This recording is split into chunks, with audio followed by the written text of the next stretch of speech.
조갑제 TV 시청자 여러분 안녕하십니까? 특히 해외에서 저희 방송을 시청해 주시는 분들께 특별한 감사를 드립니다. 오늘은 2021년 10월 30일 새벽 6시 8분입니다. 이런 말이 있습니다. 정치권에서는 반박되지 않는 거짓말은 진실로 통한다, 이렇게 되어 있습니다. 반박되지 않는 거짓말을 그냥 방치를 하면은 이게 진실이 된다는 것은 요사이 4.16 부정 투개표 음모론이 많은 사람들 속에서 진실로 둔갑한 것을 보면 잘 알 수가 있습니다. 그런데 거짓말이 아니라 상당히 근거 있는 의혹 제기에 대해서 입을 싹 닫고 반박을 하지 않는 죄가 있습니다. 인물이 있습니다. 바로 권순일 전 대법관입니다. 재판 거래 의혹을 받고 있습니다. 화천대유 소유자 김만배 씨가 8번, 1년 사이에 8번 권순일 대법관을 만났는데 이게 바로 이재명 당시 경기도지사에 대한 선거법 위반을 심리하고 있었던 권순일 씨에게 청탁을 하기 위한 것이 아니냐 하는 논란이 계속되고 있습니다.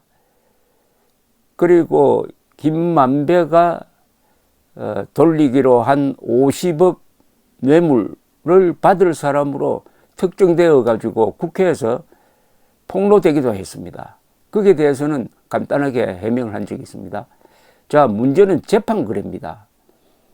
이 재판 거래란 말이 얼마나 치욕적인 이야기입니까? 그런데 재판 거래도 아니고 통상적인 선배 판사가 후배 판사에게 조언한 정도, 요걸 가지고 이게 일종의 재판 거래라 해가지고 김명수 대법원장이 앞장서 가지고 거기에 관계되는 사람들을 사실은 검찰에 고발을 한 거죠. 검찰 수사를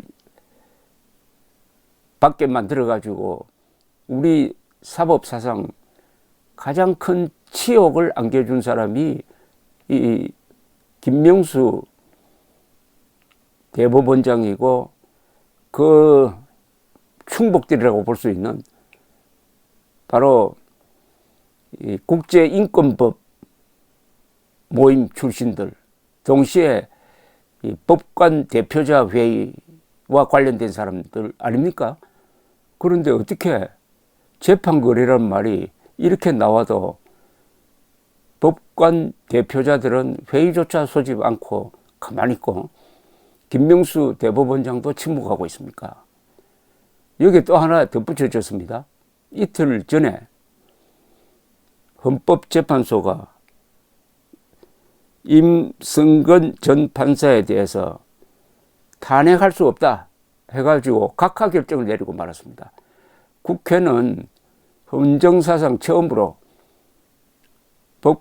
전 법관에 대한 탄핵 소추안을 통과시켜서 헌법재판소로 던졌는데 헌법재판소가 한 9개월 정도 심리하다가 이건 사건이 안 된다 해가지고 각하, 기각도 아닙니다. 각하 결정을 내렸습니다. 그럼 여기에 대해서 김명수 대법원장의 의사 표현이 있어야 될 것 아닙니까? 왜냐하면은 김명수 대법원장이 주도해가지고 이런 사달이 나도록 만든 것과 마찬가지거든요. 여기 어제 조선일보 사설이 이 문제를 다뤘는데 제목이 판사 급주기용 억지 탄핵 각하 여와 대법원장 사과 한마디 없다. 이 마지막 문장이 참 기가 막힙니다. 한국은 대법원장이 거짓말하는 나라가 됐다. 이탄희 의원은 사법농단을 촉발한 뒤 여당 공천으로 의원이 됐다. 김 대법원장은 헌재 각하 결정에도 사과 한마디 없다. 이 의원은 헌재가 헌법소원을 포기했다고 오히려 화를 냈다. 철면피들이라고 하지 않을 수 없다. 조선일보가 대법원장을 철면피라고 했습니다. 여기에 대해서도 아마 아무런 반응이 나오지 않을 겁니다. 거짓말쟁이란 정관사가 붙어야 할 김명수 대법원장은 사실은 유령 인물이 되고 말았습니다. 어떻게 보면 유령이 되고 말았습니다.